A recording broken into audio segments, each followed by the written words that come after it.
Axel's ready. Hope everybody's ready for tonight. Aren't you, buddy? Ready to help out? Alright, so we're back in the shop. We're gonna get some more stuff done on the car. I ended up noticing yesterday I had a problem. The front brake line was starting to leak. Ended up being the flange joint on it. So it's quite wet. Because when I came in the shop, it was just leaking all over the place. So the original factory brand new one, what I got for this, it was bottoming out before crushing the washers. So I have stainless steel ones, what I put in for this side. I'll have to do the other side later. So now it's not leaking no more, so that is good. Oh, now we can get back on the airlines and finish them up. So we got to find some Teflon tape so we can put those three pieces back together and the lines underneath, and we can test the system, see how much it's going to hold. And then we can make the brackets and everything for the tank and finish up the rest of the lines for that. So let's get a Teflon thing. Buddy, you ready? Let's get to it. Found one of the rolls of Teflon. This one's getting kind of low. Hopefully I'll have enough to do everything. If not, I hope I can find the other one. Always try to make sure you clean off the old stuff before you put the new stuff on. And you always gotta remember to go fucking clockwise with this shit. Definitely makes it a pain remembering that, but whatever. Hopefully this time it doesn't fucking leak. I'm missing one more fitting. Ah, that fitting, okay. Clockwise. At least this way now we'll have an in-dash gauge for the tank, because the other two gauges just do front and rear airbags.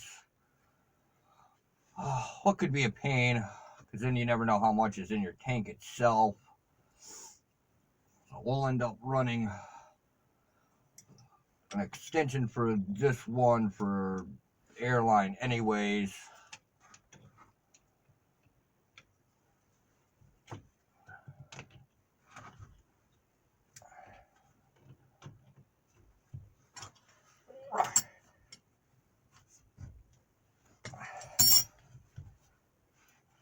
All twisted fuckers. Because this one will definitely end up making like a new long line later, but this is just for testing purposes to make sure that the tank doesn't leak and everything else. Because you're always going to have leaks when you're doing these.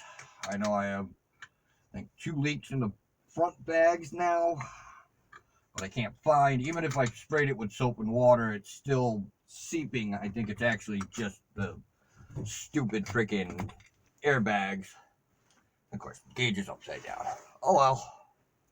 So that's in now. We have that tip done. Now we'll go do the tank and get that done. And next, we'll get these all taped in, and then we can test it.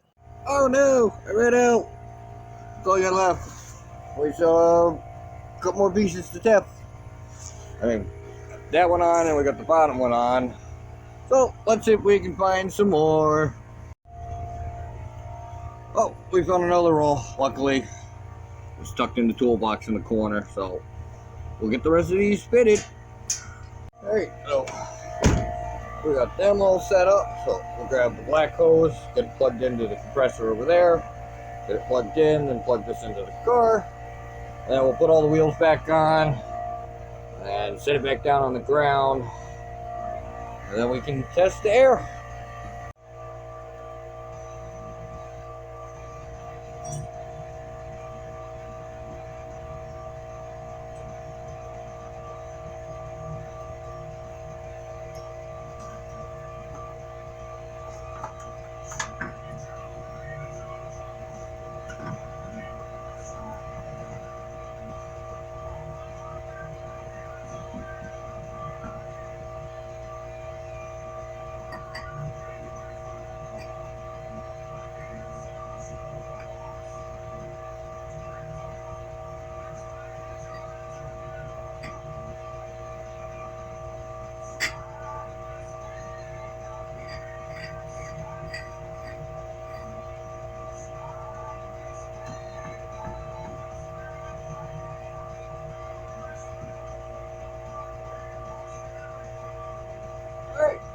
there's your run. Lower this fucking thing down and get it off the jack stands.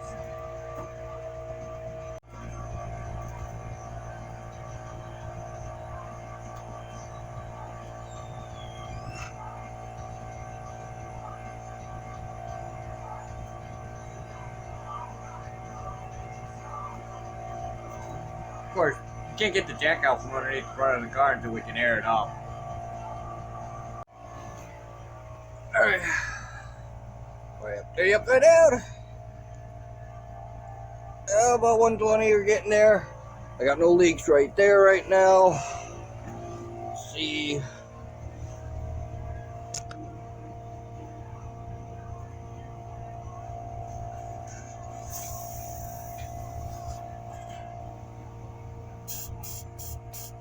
Just a fitting end, because that's an AM that's different.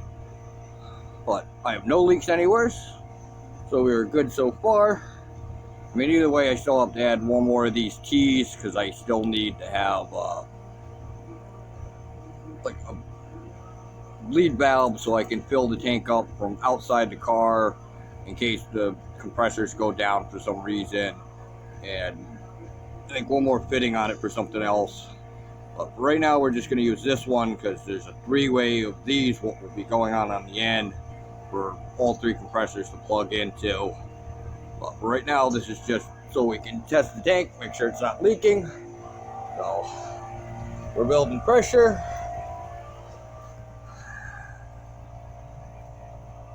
Getting over 120. That's about where we are at with. And come on, move, move. Door's gonna hit you now. Come on, silly. Oh, he's in the way. So we'll set you up front here and try to get a good angle of this thing lifting up in a couple different ways. Pressure's almost done, so let's get to it. Gonna be in the way, Axle, are you? Gonna be in the way.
Alright, so we pretty much have everything wired up. We still have to run the EGR lines from the back of the car to the front, but we got that plugged in. So the last two things what need to be done in here for wiring, besides like washer pump and shit like that, but that's little things. So our fuses are here.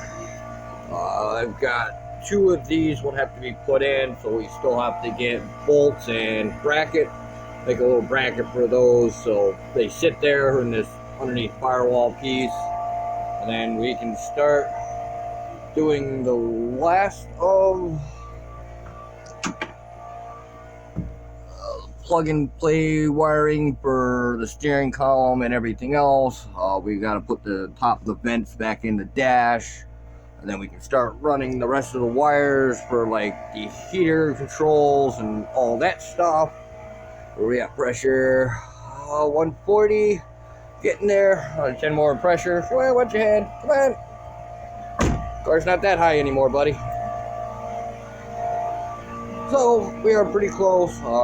We got a battery what is charging. So once we get the fuses in and the steering wheel all plugged in, we can see if the gauges and everything else are going to turn on and see where we're at. But we are getting there a little bit at a time.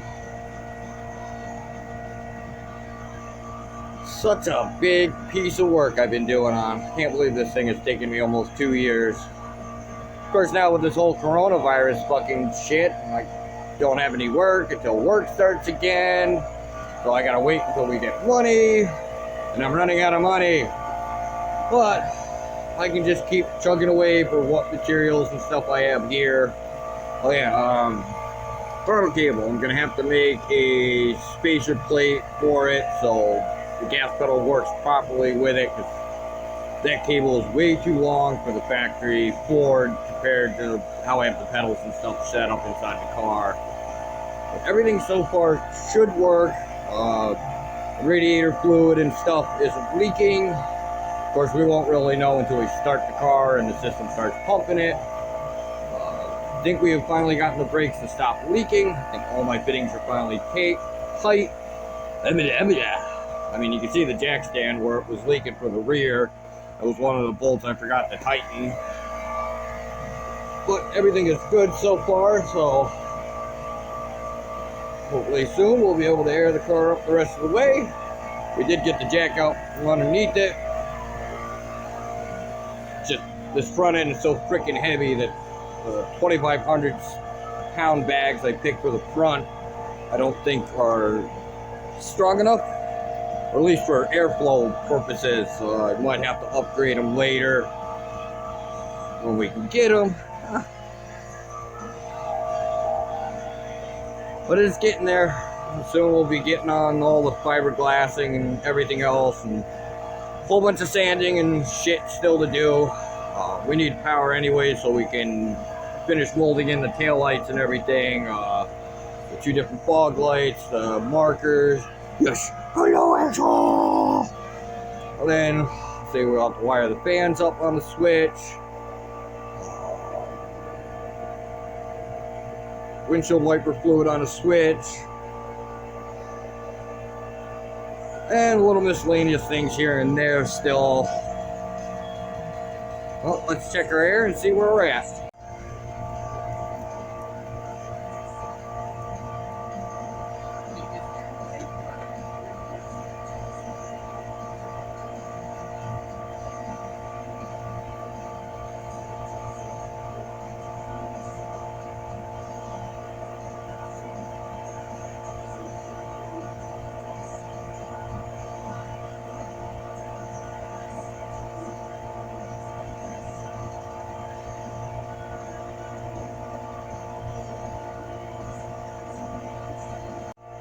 Well, we're about ready to drop it. Everything seems to be holding. Oh, pull let the air down. First you can.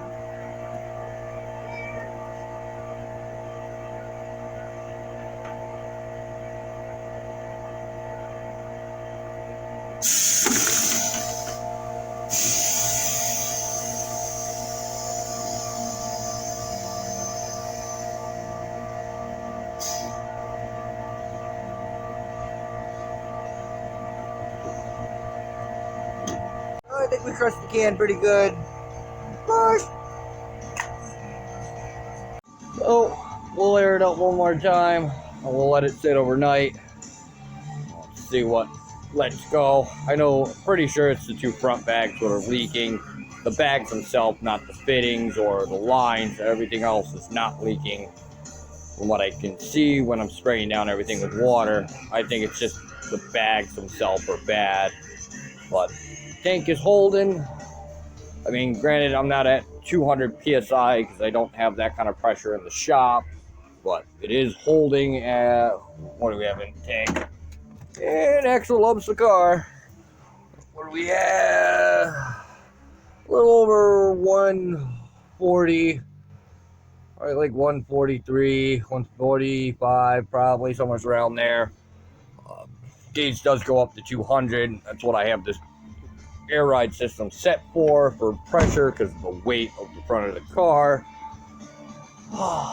But until we get the other two compressors in their place and bolted down and plugged in, then we can do a 200 psi test, because that starts at 170 per turn on and then turns off at 200 psi. If I want to go higher, I'm going to have to upgrade the front bags and definitely go to 4,500 pound bags. The backs are already set up for that. So, and then we'll probably have to upgrade the tank, because I don't think that tank will hold 300 psi if I go to that route. And then all the lines will have to be changed out for the plastic lines, because I think they're only rated for 200, 250 max for pressure. But that is a start. Oh, hope everybody enjoyed tonight. We'll have some more work done on this later on. So we'll let it sit here fully aired up for right now. I mean, the front's not fully aired up because I'm not at 200 psi, but it's at like 145 right now. The back's only halfway filled up. The backs go all the way up, no problem. Of course, I haven't been able to put a load in the back of the car to see if it's still going to pick it up yet. But right now, nothing's leaking from what I can see. When I come back in the morning, we'll see if the front has dropped. If not, I guess it's okay. But either way, I'm definitely going to have to upgrade these front bags. They're just not strong enough for the air pressure I need to do to lift that big freaking V8 what's sitting in this damn little Honda. Well, until next time, have a good night. Peace.